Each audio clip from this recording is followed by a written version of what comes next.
Wages and prices often play leapfrog. One jumps up, then the other, which means a steady rise in our cost of living.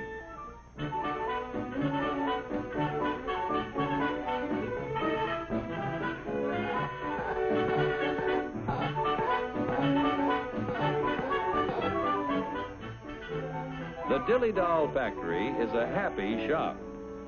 But Joe, our doll painter friend, seems to be a little down in the mouth, which even shows in his work.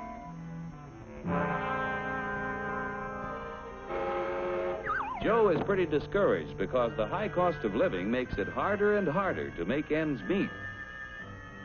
Hiya, Joe, old boy. Hello. Better look in that envelope. Wow, a raise! And just in time to buy the kid a birthday present. What'll I get? Let's see. A dress? Bicycle? Roller skates? Shoes?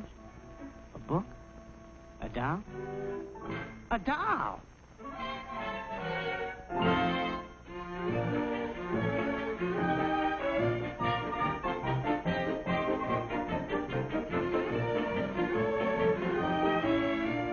What's the price, miss?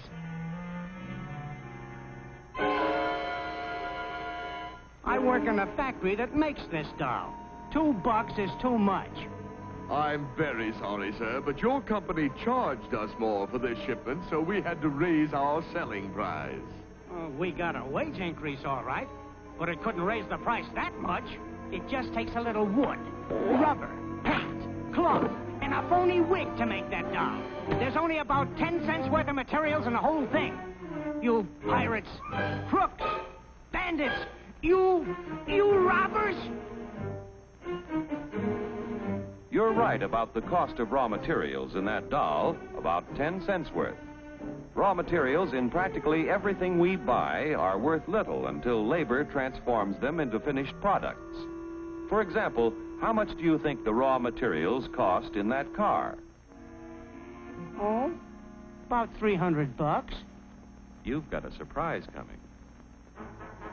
It takes 4.5 tons of coal, 2 3/4 tons of iron ore, 50 pounds of cotton, 14 pounds of cured and finished wool, aluminum, zinc, lead, copper, and countless other raw materials to make an automobile. Without the addition of labor costs, these things are worth about $22. The raw materials require the accumulated labor of thousands of people in countless crafts to transform them into a finished automobile. Miners dig the coal and iron ore. Railroad and maritime workers transport these materials to the steel mill, where workers convert the ore into finished steel. The wages of railroad workers add to the value of steel when it is transported to automobile factories. The cotton that goes into a car accumulates labor cost from the farmer who tills the soil, from workers who sow the seed, and help to raise the cotton. Wages paid to other workers add to the value of the cotton as it is moved from the field to the cotton gin where it is processed. Other workers transport the cotton to the automobile factory. The wool that is used to make a car is worth little while it is still on the sheep. When the labor cost of a sheep shearer is added, the value of the wool is increased by his wages. When all of the parts and materials finally reach the factory for assembly, the labor cost of automobile workers must be added to the price of the car.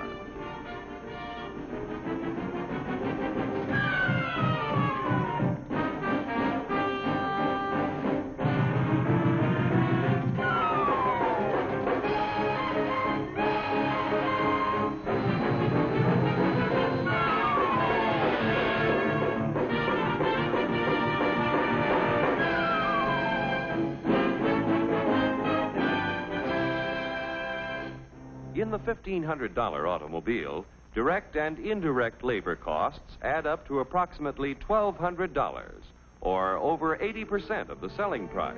That's before taxes. And what happens to the other 20% or $300?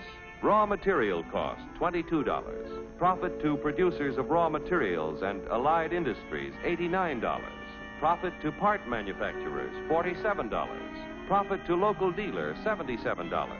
Profit to car manufacturer, $65. Now, when you add $400 for taxes, the cost is $1,900 to the buyer. Like the dolls you make, an automobile has a low raw material cost and a high labor cost, and that goes for practically everything we buy. Oh, yeah? Well, what's the labor cost in a buck's worth of steak? We'll start back at the farm where Bully Boy was raised. The selling price of meat has to include the labor cost in producing the feed, in building fences, and constructing housing for our animal friend. It takes a lot of costly care to get Bully Boy ready for the market.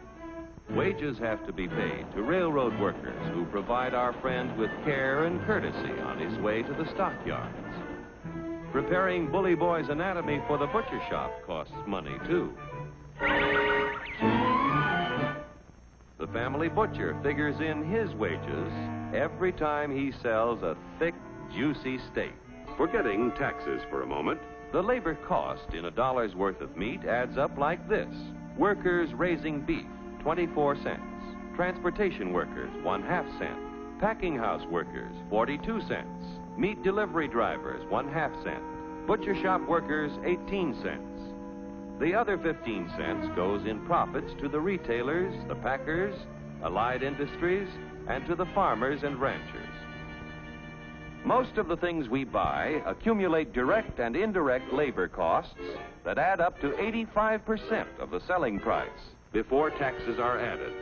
Generally speaking, a wage raise means a corresponding rise in prices, unless productivity is increased proportionately. What do you want, a guy with 4 arms? 4 arms?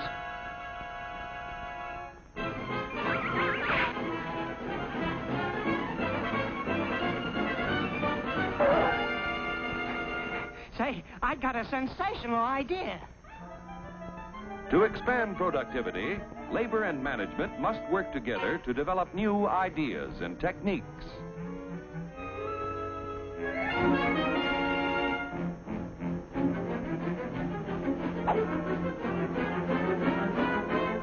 To expand productivity, capital must finance the creation of more efficient tools and plants.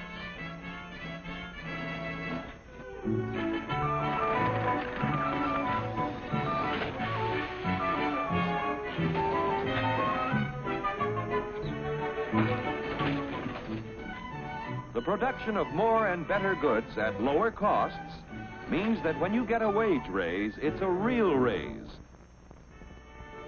A raise? A raise!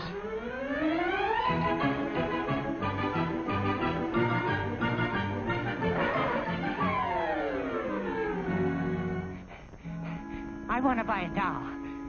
How much? Now you've got a real wage raise, because you can buy more with what you earn. With increased productivity, wages can keep ahead of prices.